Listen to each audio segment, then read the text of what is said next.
Guys, welcome back to a new video.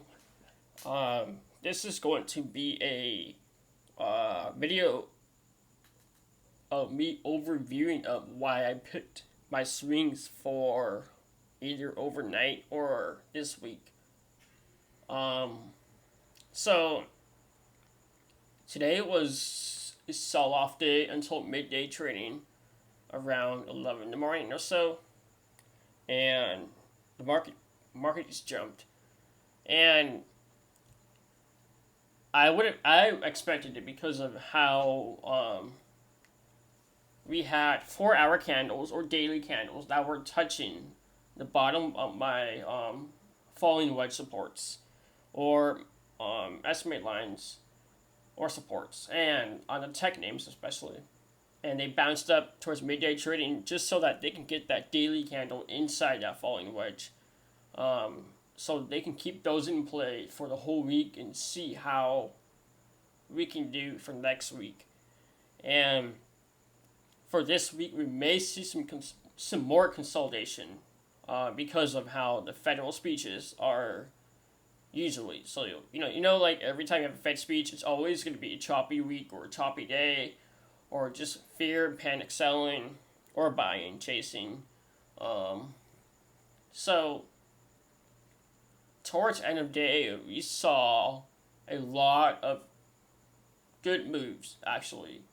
That was either breaking out of consolidation zone because of how the past 2 weeks, I believe, past 1 week or two, I'm not sure, but consolidation has been happening for a while and a lot of takers, and sometimes that's really good for people who are swing traders or long-term investors. Um, those times it kills day traders because of the consolidation periods, up and down, up and down, up and down all day and throughout the days for a week or so. And it's sometimes a good thing to be a trader because sometimes you can take advantage of those things inside consolidation zones, intraday trading. But sometimes it's a bad thing because you're trying to scalp money and trying to day trade, trying to get money inside of those candles that are going up and down, right? And what I'm thinking is we may see more downside on SPY. We may see more downside SPY, but I'm expecting a little more pop on tickers that are related to quarantine. So like Netflix or like gaming tickers or Roku. I'm not sure where else that is. What other tickers there are, but I can't think on top of my mind right now. But there's a lot of names out there that have possible huge breakouts incoming because of quarantine related sentiments. And so there's a lot of things going on in the market. There's banks going down, banks going up, airlines going down, tech selling off mostly. Tech was one of the most sold off during this little whole week sell off, and it's a good thing for swing traders and long term investors to keep buying on dips.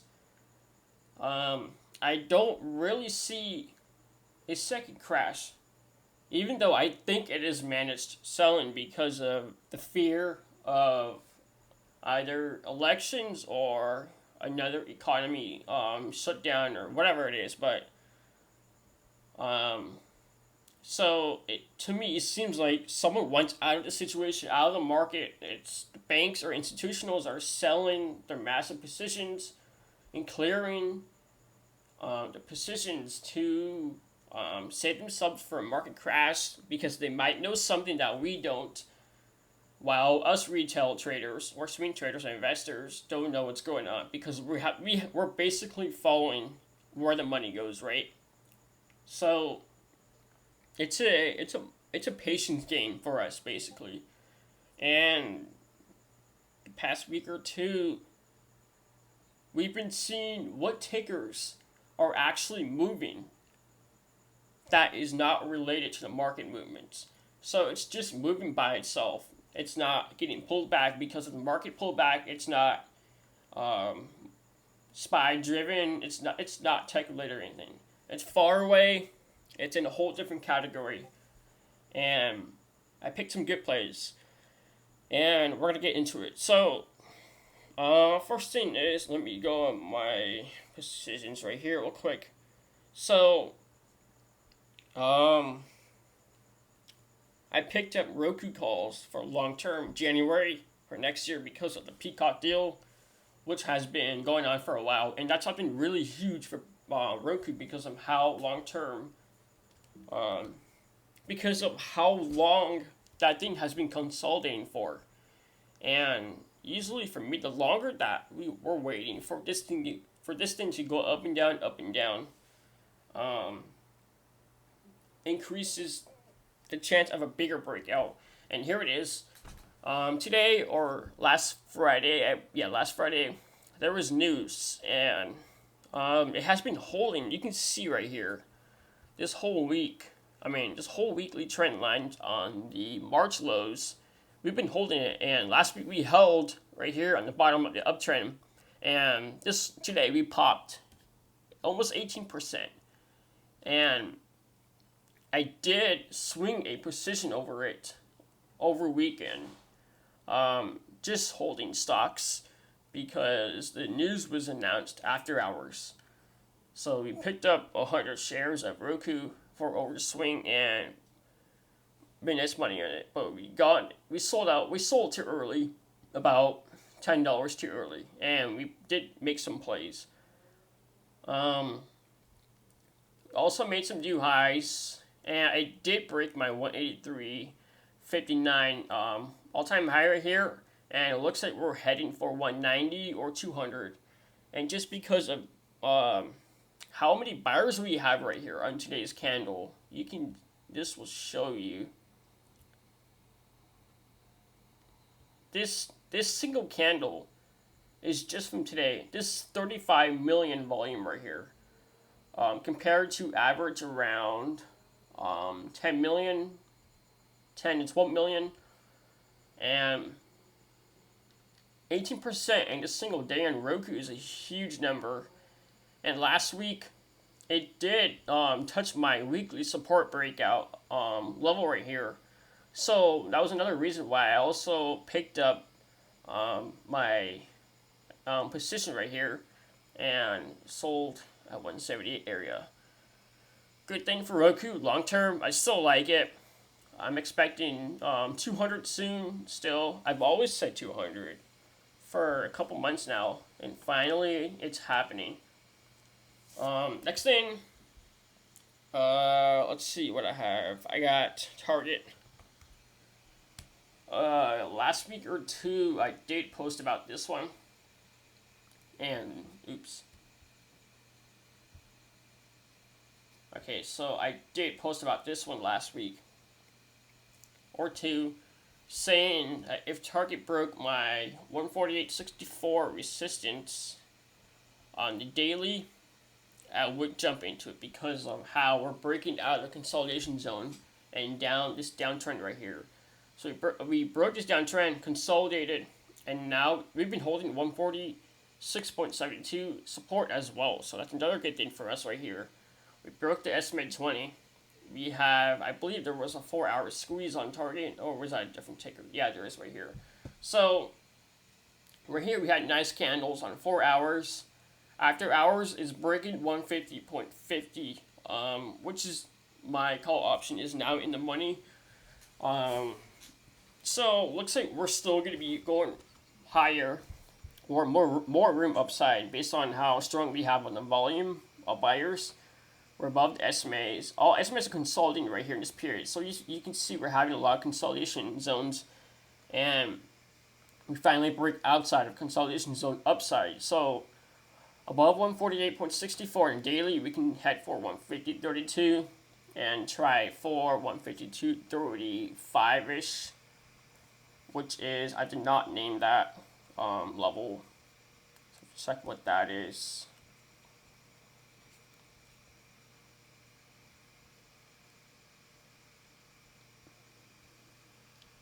just seemed like my daily right here. And then 154.27 for daily breakout for new all-time highs. But right now, we're focusing on 150, 154 range. So after hours looks good. We're a little bit oversold right here on target daily. Looking good so far. And yeah, over here on the weekly, a few weeks ago, we did make a hammer reversal. Not necessarily exactly a hammer reversal, but in my opinion, I would say that because we had a nice pop, and then on weekly we pulled back for bull flagging, and then on beginning of September, we did have a hammer reversal right here on the downtrend, and now we're popping up right here. So last week we did close down pretty much flat, and this week so far we're looking good. So hopefully we can break above this 150.32 daily resistance so that we can get from new highs up here to 140.54.27. So I like this setup right here, especially its 4-hour chart for overnight swing. Maybe we can re-enter, sell our current calls and re-enter and see if it can touch this 152.35. So right now it looks good. All indicators are looking good. This is my favorite indicator set right here that's showing upside on target. Next one is going to be Doku. I posted this one last night, Sunday, or last week. I'm not sure, but yeah, I did post this one last Sunday, which is basically yesterday. I did have a member mention me about this one, asking if there's a falling wedge on this one, and I was curious about it as well because we played this before, we made a lot of money off this one, and why not do it again? So last week, this one held my 190.95 major weekly support right here. You can see we have a lot of daily support and weekly support right here.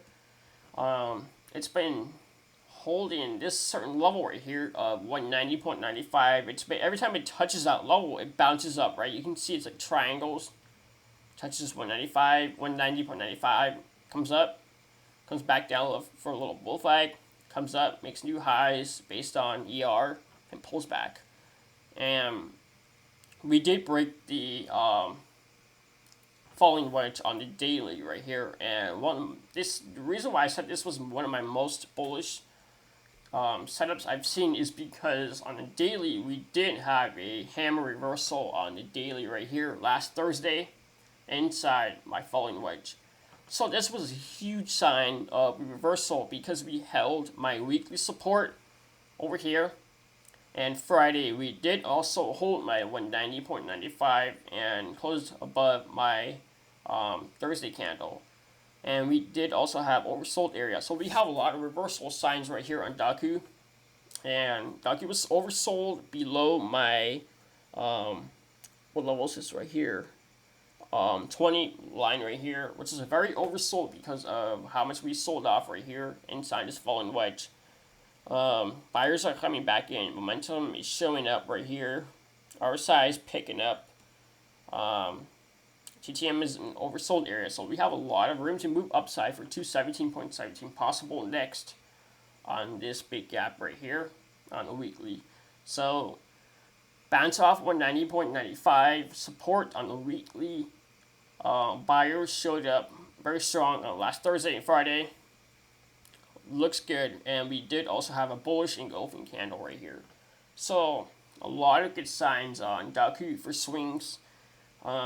We do have some minor support on the daily right here, which is SMA 50, SMA 20.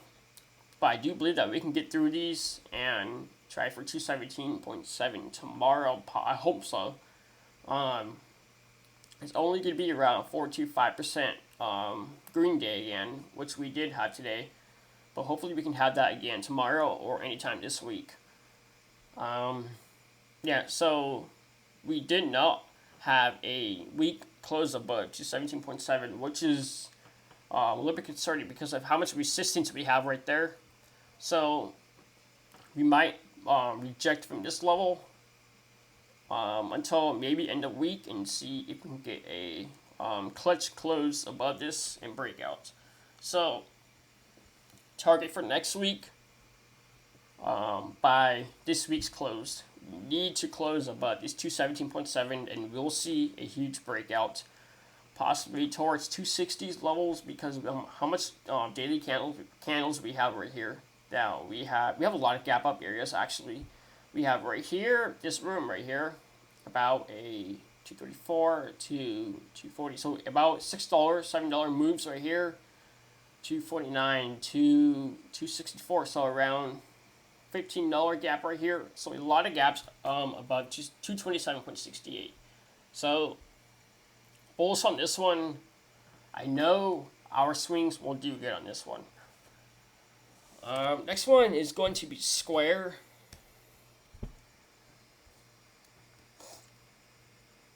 I hope you guys are learning from this one, explaining why I made my picks.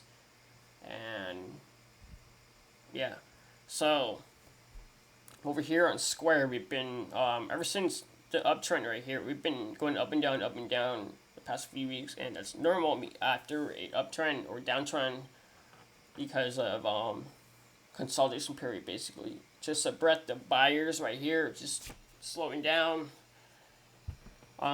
Today, simple setup, rising RSI, DMI converging. Weekly is oversold right here based on how much consolidations we have. So it looks like we're starting to pick up a little bit. Since last week's candle, we showed a little bit of green. This week so far, we did have a nice open. And today on daily candle, we broke SMA 20.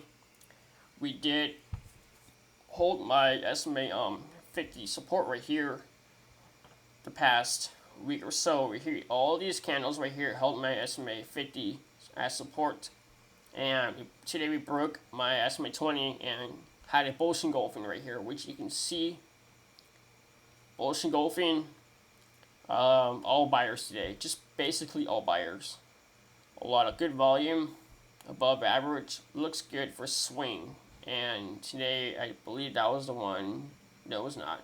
But this one was the one that had a head and shoulders right here, possible before today even happened. And I was expecting resistance at 147.10 for rejection to finish off the head and shoulders right here on 4 hours and sell off once it breaks that 136.83 support to 130, 118 possibly. But today it canceled that pattern right there and just basically broke above this 147.10, which got me to turn bullish again. Looks good right here. Big gap up candles on the 4 hour, and we did have a nice day today on Square. Looking for 155.2 next and a big run towards 170.61, all-time highs again, and try for new highs. And I will update my technical analysis after we touched my 170.61 all-time high. So far it looks good on Square for swing. And last one is going to be CRWD, which is Crowdstrike. And I like this one a lot because of how we don't really see this kind of situation. So I haven't played this one in a while, actually, and the reason why is because we've had a lot of up and down days. We've had a lot of support right here, a lot of resistance around this area. Finally broke above it a few months ago, or last month of August, and now so far we're so far breaking this major 131.29 resistance, which is that resistance on my daily consolidation zone. And I really like how we broke out of this consolidation zone, which was in the 131.29 and 125.4 range, which was just basically killing premium right here. Today had a 5.10% gain. Rising RSI buyers on last Friday and today did have a nice green candle, bouncing off my 20 SMA. So a very good sign right here for Crowdstrike breakout. And above this 131.29, we should see 143.9 next. Maybe I would expect it tomorrow. After that, we can see 153.10, and I'll update my price targets as we break this. This whole consolidation period, we've been pretty much oversold in these areas, and just pretty much flat, right? And today we broke out of that consolidation, which is really good. Today we also did have a 4-hour squeeze firing on my on my 4-hour chart today, which fired right at open basically on the first 4-hour candle of today. So this whole consolidation period between my trading range from PT2 and PT1, we did break out of that fire squeeze, and that triggered a lot of buys right here. So good signs of breakout right here. Very, very bullish on this one. Simple setup, a lot of buyers, and looking for breakout towards 143.9 and 153.10. And my top two picks are going to be Doku and CRWD so far for this week, because of how we haven't really followed with the market on those two, and basically playing on its own. So let's hope we have a good week. Not that much consolidation as last week, hopefully. Oh wait, I forgot one more. I don't think I went over Netflix, but I will go over that one. Just to show you guys what happened today. So, over the weekend, I did post that if Netflix breaks this 480 resistance on my daily or weekly, coming down from my oversold areas, we would have a very nice day, upcoming days, since we broke that 480.62 major resistance right there, which is, you can see over here, last week we did break my major support at 480.62, but so far it's a little bit dangerous because you have to basically be very careful, because this is a weekly candle and it has not closed yet until Friday close, and last week broke that. So it looks like we're just having a little small bounce overnight or next couple days until Friday sell off, possibly, who knows. But so far we broke that 480.62. The bullish engulfing looks very good. I like how it broke my falling wedge resistance as well. Good buyers, but below average volume, so not that much volume right there. But I still like it right there. So 4 hours still inside it, but the daily closed outside of it. So hopefully we can get that nice pop out 480.62 confirmed tomorrow, and try for 494.59 on my daily resistance, and possibly 500s again. Very simple setup. I like this one. I like how it broke and bounced off my falling wedge support 2 times, Thursday and Friday, holding my SMA 100. So these huge tails right here, down here below these candles, showed me how much buyers are holding strong against the bears right here. So good sign right here. Netflix and Roku, both of them are nice days. Simple setup. So I hope you guys enjoyed this video, and thank you for watching. I hope you guys learned a little bit from how I see and how I analyze, and yeah, so thank you for watching, and thank you for all the support lately. It's been crazy. A lot of new members in Facebook, a lot of people engaging in Discord. Everything's just out of control. I'm having a really fun time with you guys, actually, and yeah, so I really thank you guys and appreciate it for all the support lately, all the comments, everything, all the private messages thanking me for, helping you guys with my opinions on what your positions are, or needing help or whatever. Yeah, so I'll see you guys next time. Thank you for watching.